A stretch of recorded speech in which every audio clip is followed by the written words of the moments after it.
Mesdames, Mesdemoiselles et Messieurs, merci de nous suivre sur la télévision Al-Nasr 24. Bienvenue au compte de ces journaux. Le président du Conseil militaire de transition, le chef de l'État, le général Mohamed Idriss Déby Itno, a reçu ce mercredi 23 février 2022 un certificat de reconnaissance décerné par le Club Rotary International.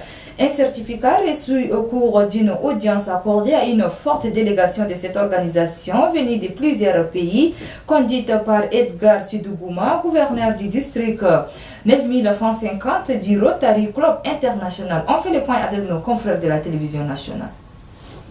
Il faut remonter à 10 ans pour retrouver une circonstance pareille. Le format réduit préféré par les organisateurs pour cette cérémonie officielle n'a rien enlevé à la solennité de l'instant.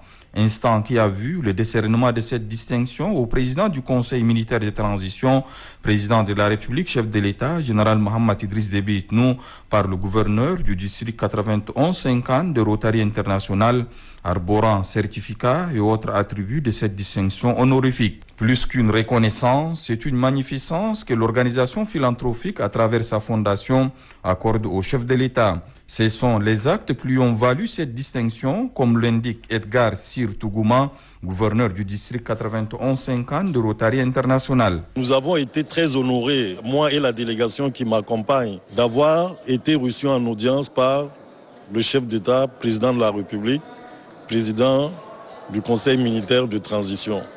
Cet honneur, c'est pour venir lui dire merci et aussi soutenir l'initiative de paix que mène le Rotary dans le monde. Vous savez, aujourd'hui, nous sommes le 23 février.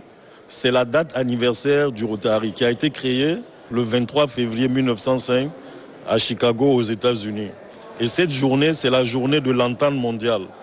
Et donc, nous sommes venus diviser avec le chef de l'État sur ce que le Rotary fait d'importance pour les populations à travers le monde, et notamment pour la lutte contre la polio que nous menons depuis 1985 et qui a permis d'éradiquer la polio en Afrique. Et nous avons aussi présenté nos remerciements au gouvernement du Tchad pour avoir contribué à cette lutte, notamment dans la région du lac Tchad, où sévissait cette maladie de la poliomyélite.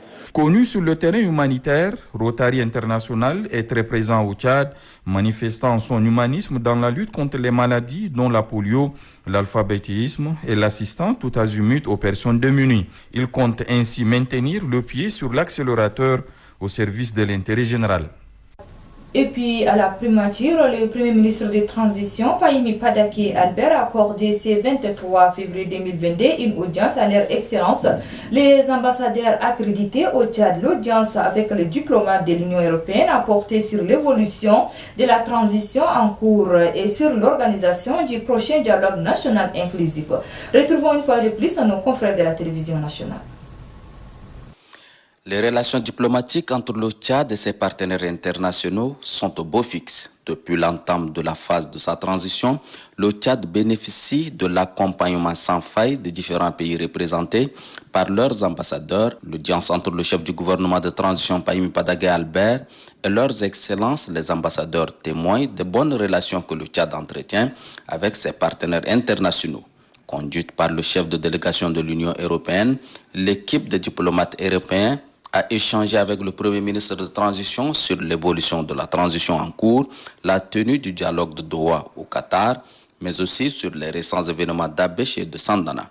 L'ambassadeur Kurt Cornelis est le chef de délégation de l'Union européenne. L'objectif, c'était d'échanger sur l'actualité, notamment sur l'état de la transition, les préparations pour les réunions de Doha, le pré-dialogue avec les groupes politico-militaires, l'organisation du dialogue national inclusif et d'autres sujets d'actualité tels que les incidents violents qui ont sévi le pays, plus l'insécurité alimentaire par exemple et d'autres sujets. Rappelons que lors du récent sommet Union européenne-Union africaine tenu à Bruxelles, l'Union européenne a réaffirmé publiquement sa solidarité en faveur des pays de l'Afrique de l'Ouest et de l'Afrique centrale avec une enveloppe de 175 millions d'euros, dont 26,5 millions d'euros pour le Tchad. Double audience ce 23 février 2022 au ministère des Affaires étrangères, de l'intégration africaine et des Tchadiens de l'étranger. Le secrétaire d'État du ministère Oumar Ibn Daoud a reçu tour à tour les représentants spéciaux de la CAC auprès du gouvernement du Tchad, Alberto Ilbeno, et l'ambassadeur extraordinaire et plénipotentiel de la République populaire de la Chine au Tchad, Li Jingjing. Les questions bilatérales sur le processus de transition et d'autres sujets ont été au centre des discussions. Retrouvons nos confrères de la télévision nationale. C'est une visite de travail qu'effectue ce diplomate au Tchad. Il s'agit du représentant spécial de la communauté économique des États de l'Afrique centrale CAC près le gouvernement du Tchad, Boutelo Urbino. Il est reçu par le secrétaire d'État aux affaires étrangères et des Tchadiens de l'étranger, Oumar Ibn Daoud. Les deux personnalités ont fait le tour d'horizon du processus de transition au Tchad. D'abord, c'est un État membre fondateur de la CAC qui joue un rôle, a toujours joué et joue toujours un rôle très important compte tenu de sa position géostratégique. C'est un membre qui a toujours joué un rôle actif et qui a donné sa contribution au développement de la communauté.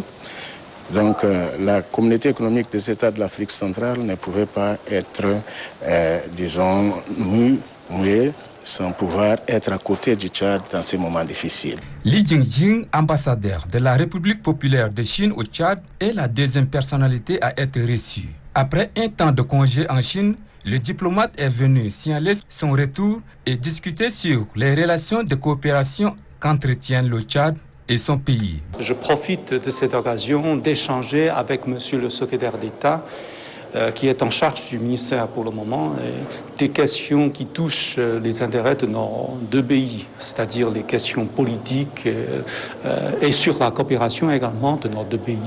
Et vous savez, nous sommes maintenant très vite le 2022, donc il faut planifier plutôt la coopération donc dans tous les domaines. C'est sur une note de satisfaction que ces personnalités se sont quittées.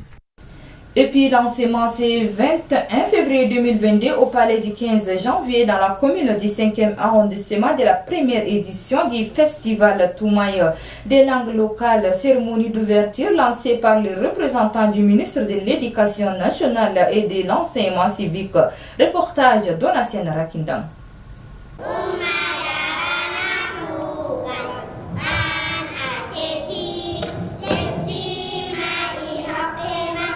C'est avec cet hymne national en langue locale que la cérémonie d'ouverture du festival Toumaï les langues locales a commencé.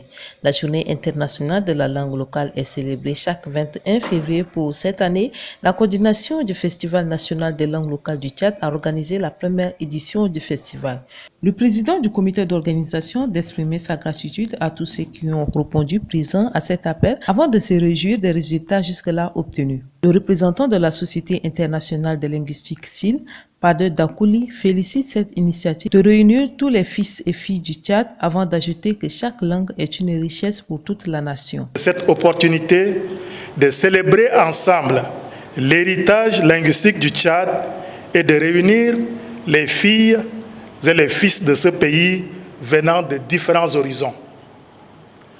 Comme vous le savez, le Tchad a un véritablement riche héritage linguistique avec plus de 120 langues vivantes dont le développement participe à l'épanouissement de la population du pays.